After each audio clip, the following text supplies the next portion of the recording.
Can we crunch a wallpaper pranking payload into a single stage PowerShell one-liner? Yeah, we can do that today on Hak5.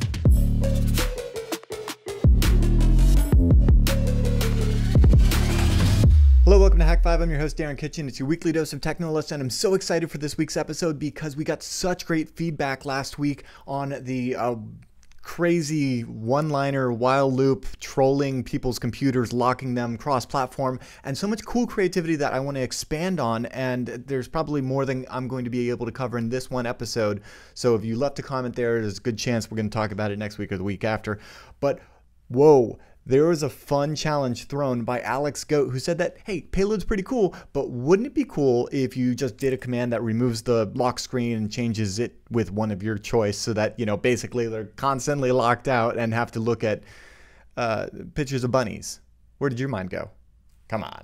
Anyway, we can actually systematically change the lock screen using PowerShell, or at least that's the theory, and we're going to be diving into that today, and then we're going to fail, and then we're going to do something else instead, but it's going to be a lot of fun. Just stick with me. And so as it turns out, this is, you know, not too difficult of a challenge because, boom, a little bit of PowerShell goes a long way. We can change our lock screen. And essentially all we're going to have to do here with this bit of PowerShell is set an item property. It's a very basic part of PowerShell. It allows us to change things in the registry and things of that nature. So before we get too much into that, let's go ahead and just like pop over to our little Windows VM and see about getting this going. So we'll open up PowerShell, and we can see with this set item property command, basically all you have to do is pass it a path, a name, and a value. So the path in this case is the H-key local machine software policies, Microsoft Windows personalization. We'll just throw that here in quotes, and I hate the paste in PowerShell. But regardless, after that, you pass it your actual name, and so this is the name of the registry key, which is going to be lock screen image, and then finally you pass it a value. So in my case, I already have a test image at c:\test.jpg, and huzzah. Okay. So first of all, we run into our first fail, which is that, hey, that operation isn't allowed without, you know, bypassing UAC and things of that nature. And I'm like, okay. Well, that's not the end of the world. We can do that. However, we're going to run into some other issues down the line with this. And so essentially, without boring you too much to tears, what I came to find was that recently in Windows 10, the entire like lock screen system has changed with the personalization CSP, with that needing to be used. There's more info on it in a couple of links that I will share with you in the description below. But essentially, what used to be rather simple became a lot more difficult, and I'm kind of bummed about that. So I'm unfortunately stuck here for a little bit. But I kind of just wanted to share that aspect of this with you because I feel like it requires a little bit more exploration, more than I've had time to dive into.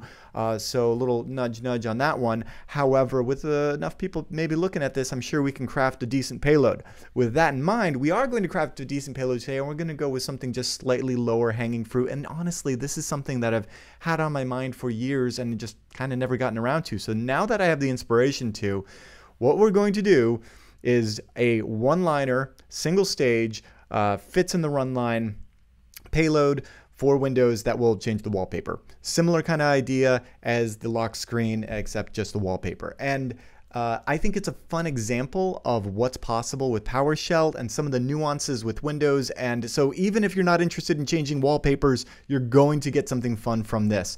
So let's go ahead and get started. Essentially, this is all controlled by a registry entry that goes back to like Windows 95. So let's pop over here into the registry editor and edit, let's see, regedit, regedit, right? Yes, and we're going to take a look at this H-key, current user, control panel, and desktop. And then down in here, you're going to find a value called wallpaper, and mine currently is set to Windows/web, wallpaper, Windows image 0.jpg. It's this wonderful wallpaper you see here on my default little box. And, you know, that's fun and all. And so we can go ahead and actually expand on what we had done just previously in PowerShell. And we're going to go ahead and use that same set item property before, but you know what, we're going to be cool and use SP because the wonderful thing you'll see here about PowerShell is there's beautiful aliases so that we don't have to type in as much, which is really going to come into play because we want to make this a one-liner, and there's something inherently tricky about the run line there. So every character counts. It's like crafting a good tweet. So in that case, SP is going to set the item property. And what we're going to do is pass to SP, again, just like before, the path, and the name and the value. So our path in this case is going to be that H key, you know, what is it? H key current user, control panel, desktop, right? So we're going to go ahead and put that in. I'll put it in single ticks because we're going to put this all in big quotes after this. And then the name of the value, or sorry, the name of the key there is called wallpaper. And then the value is going to be that /test.jpg that I have kind of waiting for me to do this.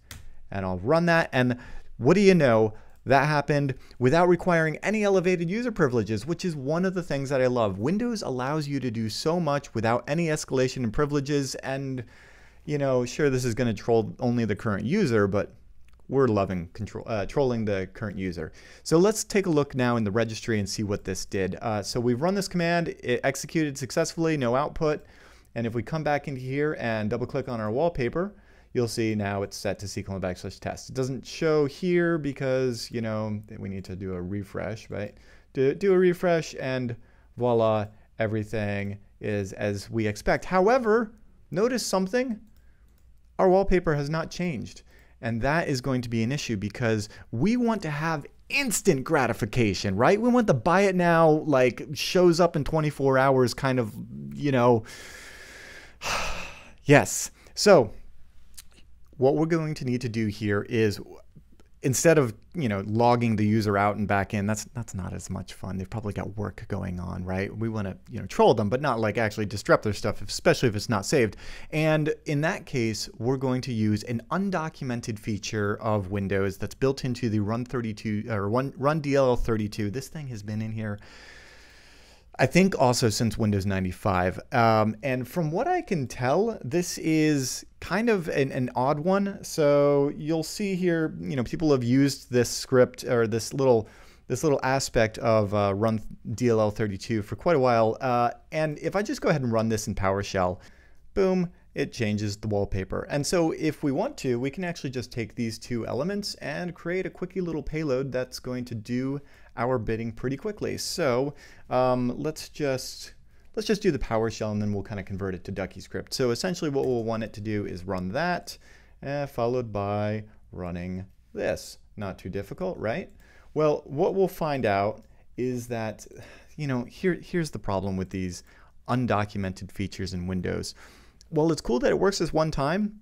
I promise you, this is not reliable. That Run DLL32 thing, it sometimes takes up to 60 seconds to go ahead and actually get the wallpaper to change.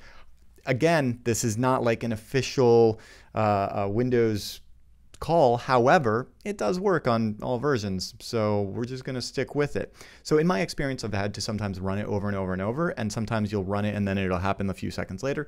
In any event, it gets the job done, and it's the quickest way I've been able to find to systematically do this. But in order to take care of the reliability, we're just going to spam it. And that's going to be fun. So let's take a look again at our PowerShell. Essentially what we can do here is we can run any command or anything multiple times with a simple while loop. So we'll do something like, I don't know, a = 1, right? And then we'll go ahead and do, what are we going to do? We're going to do, well, we're just going to echo it out, right? So we're just going to print out $A.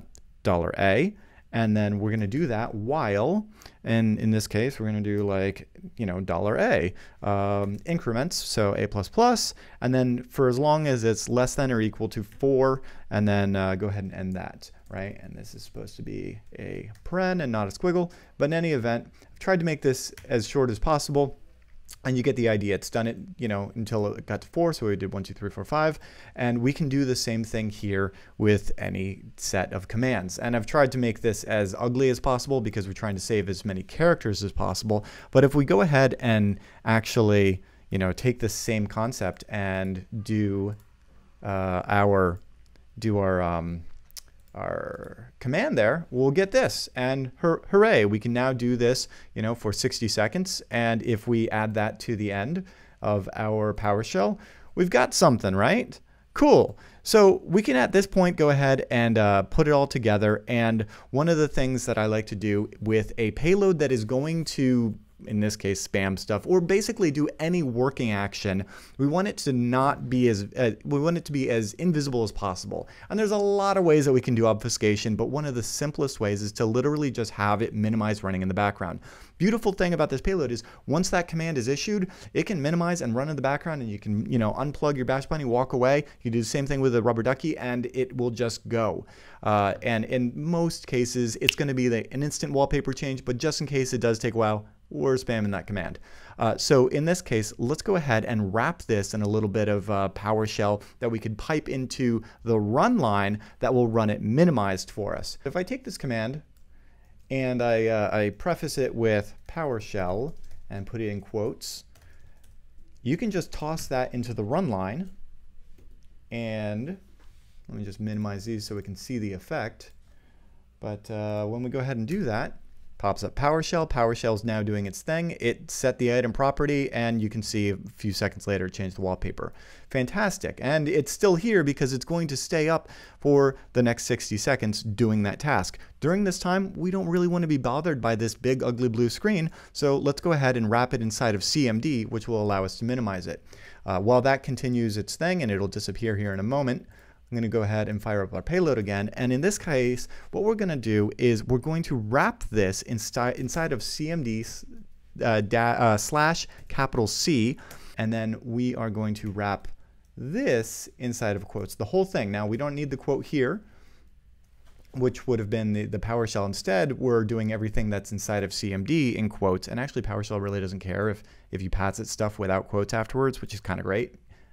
Means one less quote to escape.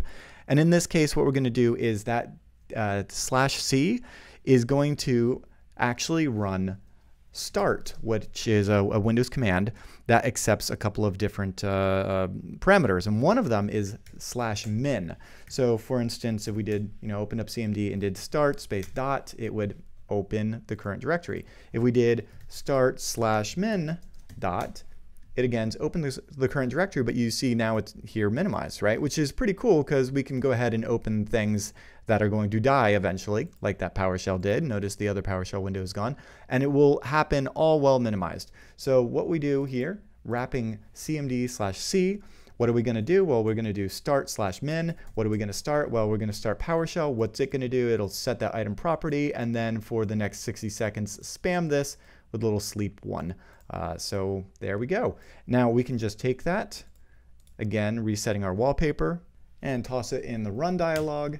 And you'll notice it popped up for a split second, minimized, and changed the wallpaper, and we can still see it minimized down here. And in just a few seconds, that's going to die. So I know what you're thinking. This is fantastic, as long as test.jpg exists on the computer. And that is correct. So now we're going to go ahead and add a part to our single stage one-liner, which will fetch the image of your choice from the web and save it somewhere so that we can set the wallpaper. All right, so in order to do that, the quickest and easiest way in PowerShell is probably to do a new object. Let's take a look at this. So in PowerShell, we can use a new object, system.net.web client, download file, and in this case you just pass it a URL followed by where to save the file. And in this case I'm using my own personal server at h4k.cc because it's a short URL, and b.jpg, which you'll see later, and I'm going to save it in a directory that everybody has write access to, and it's the Windows temp directory. So that just makes everything easier. I don't have to use environment variables here, and you'll see in just a minute that hooray, this works. Now that file exists. You don't get any output, but believe me, it's there. So if we were to now shoehorn this whole thing into our payload, what we're going to end up with is something like that, which, hey, not bad. Now we have something that we can pass right into the run dialog that's going to download our file and set it and spam the user profile update, and we've got a problem. And it's, if you look right down here under columns, we're on column number 307. I do word wrap just so I can kind of see better, but you see I'm still on a single line. And this is unfortunately too big to fit and run. So if I put this in the clipboard, pull up the run dialog, hit Control V, you'll see we get truncated at update per user system. We're stuck right here, right? Which means all of this gets cut off, which means our payload doesn't run. The reason for that is because the run dialog has a maximum of 260 characters, as you can see down here. So how are we going to fix this? Well, remember before we did a little bit of aliasing. We changed out, what was it? We changed out set item property over to SP, which saved quite a few characters. Well, we're going to go ahead and continue on with this because we're very close, right? So the next thing that we're going to be able to do is take a look at some alternative ways to download, because as you'll notice, this new object guy, this is taking up quite a few characters. If I select all that, it's essentially costing us 94 characters. Well, there's actually a better way to do it, and that is to do an invoke web request. And the beautiful thing about an invoke web request is that it's much fewer characters. So this is the same concept, except now only using 74 characters instead of 90 something. So we already saved a bunch there. So let's go ahead and replace that. And you know what? While we're at it, there's actually another really fun way that we can save a bunch of characters here, and that is because certain commands in PowerShell, while they accept numerous arguments, have kind of like a set, argument 0, argument 1, argument 2 order, and we can actually omit the flags for those, so it means that we can save even more characters. Take a look, you'll see what I'm talking about. So essentially right here, where we go to set our property, so this was set item property, and now it's just SP, we can actually remove path, and we can remove name, and we can remove dash value, because it's expecting it to be, path, name, value. So now, what we just saved even more characters. Okay, so what are we at right now? We're at 288, so we're still 28 more than we need. But let's go ahead and do what we had just done before and get rid of that download mechanism and replace it with an invoke web request mechanism. And suddenly we're at 267. We're so close. We're 7 characters away. And this is where, again, coming back around, PowerShell is amazing because there are aliases for so many commands, and they take something as huge as invoke web request and make it to something as simple as ls. It's not ls, but let me show you. So actually, if you do get dash alias, you're going to get all of the aliases on the system. Now, mind you, depending on the version of PowerShell you're running, which is the version of Windows you're running, some of these may or may not exist, but even the original aliases will save you a ton. So depending on what your target is, you may want to consider that. In this case, I'm just doing Windows 10, but honestly, this is going to probably work on any version of Windows with PowerShell, which is pretty cool. So the nice thing here is if we scroll up that list, we're going to find that there is an alias for invoke web request, and it is quite simply, boop, IWR. So now the entire payload comes down to 253 characters. Boo, boo, boo, boo. We win. I know, this is ridiculous. You would not believe this is, I'm following the process that I did this research to show you guys how it's like, I'm so close. And then, you get, hey, we all, you gotta just go with your wins, right? This is a win. Doze box. That's terrible. Okay. See, even Windows is complaining. So back over to the Windows box, if I check out Explorer, I've got my Bash Bunny connected in arming mode, and if we go ahead and payloadify this and switch position 1, our little payload txt, you can see I've already proof of concepted this up here, our amazing payload changer of doom. And essentially we're going to do an LED setup. Well, we set up the attack mode, which is just quite simply hid. So this could also be done on a ducky. We'll set our LED to attack. And then the rest of it is really just, opening the Windows run line. So Windows key R, followed by a half-second delay, followed by our string. And you'll notice that there's one key difference with this string, and that is because this is a bash bunny and we're writing in bash, we have to go ahead and put this whole thing in quotation marks, but then we also use quotation marks within it, which is also why we escape those quotation marks by putting a backslash right in front of them. So the whole thing looks like this, and that means it's going to work. So if we go ahead and close that and save it and safely eject this guy as you are supposed to do. Now we'll switch it to switch position 1 and plug it into our victim Windows box, and mwahahaha, suddenly that wallpaper is going to change. And it's just a split second as it types that in, it minimizes, and what happened? I don't know. It disappeared too quickly. I didn't see. Just failed. Didn't fail before in testing. Let's see why. This is always fun. Live demo fails. So in this case, to diagnose it, let's go ahead and flip it back into arming mode. And while it's doing that, I'm going to take a look at the line that it wrote. Okay, well, CMD/C, our quotation mark without the backslash, obviously. So that worked correctly. And if we take a look at the end of it, yeah, that works correctly. So what failed?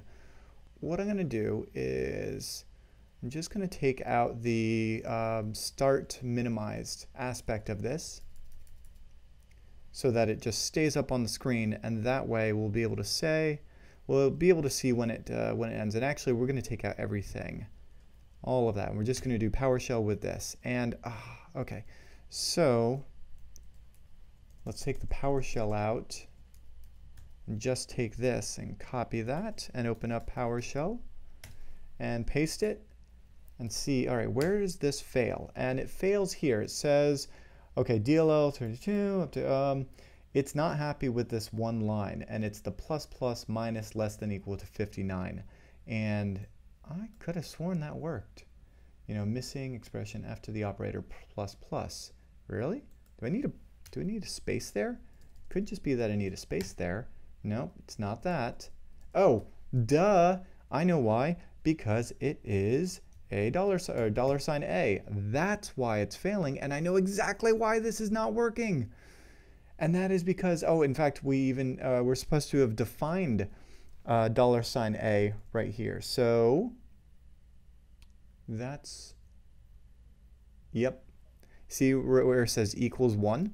This equals 1 is supposed to be dollar sign A. So this is another fun thing that you have to do when you're dealing with bash, and that is that variables are going to try to be executed, especially since they're in quotation marks. So in this case, we need to escape those as well. Again, this is not something you would run into on a bash bunny or on a USB rubber ducky, because it's just dead simple.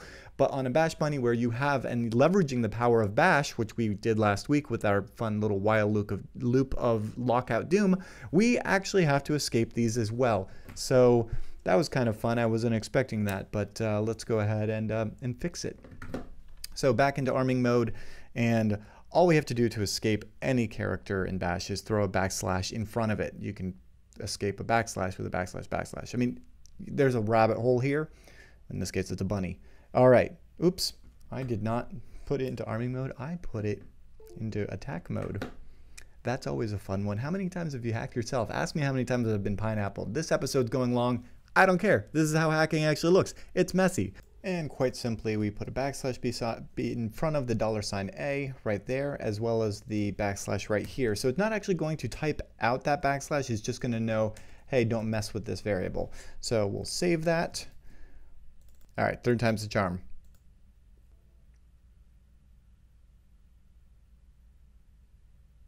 And yes! We have bunnies! I'm so happy to see a bunny wallpaper. Look at that cute bunny. That is the cutest bunny, and I'm just so happy because now you can put bunnies on your friends' wallpapers with this one-liner, and you've learned a lot about escaping variables and how to mock up PowerShell scripts and one-liners and undocumented Windows features with while loops, and aliases, and so you kind of see how it all comes together. There's so much creativity to be done here, and I'm not even begun scratching the surface of the comments you guys had last week, of which we'll dive into next and get into our Hak5 gear giveaway. But first, I'm going to take a quick break and thank our sponsor. Domain.com has all of your website needs, from .com and .net to intuitive website builders. Create your online identity with their affordable, reliable tools. Even brand yourself with over 300 extensions from .club to .space. Domain.com loves Hak5, which is why you get 15% off domain names, hosting, and email when you check out with coupon code Hak5. When you think domain names, think Domain.com. Before we wrap up, I do want to thank Alex Goat for the inspiration behind this payload. I know this isn't exactly what you had recommended as far as like the lock screen is concerned. However, I do want to thank you by sending you a free Bash Bunny, and we're going to be getting in contact with you so that you can get that over at the shop. And also, for everybody else that wants to win cool Hak5 gear, I kind of want to throw this one out into the universe. I feel like we were very close, except this new personalizations MSC or whatever it is, the CSP for Windows 10. This would have been really easy pre-creator update, whatever version it was, and now it's like, I don't know, I'm kind of just like at a loss. But I want to see if you guys have some ideas, because I would love to crack that nut. And also, there's so many other great ideas in the previous episode that I'll be expanding on as well. So just, share your creativity, win some Hak5 gear, and I will see you guys next week. Until then, I'm Darren Kitchen.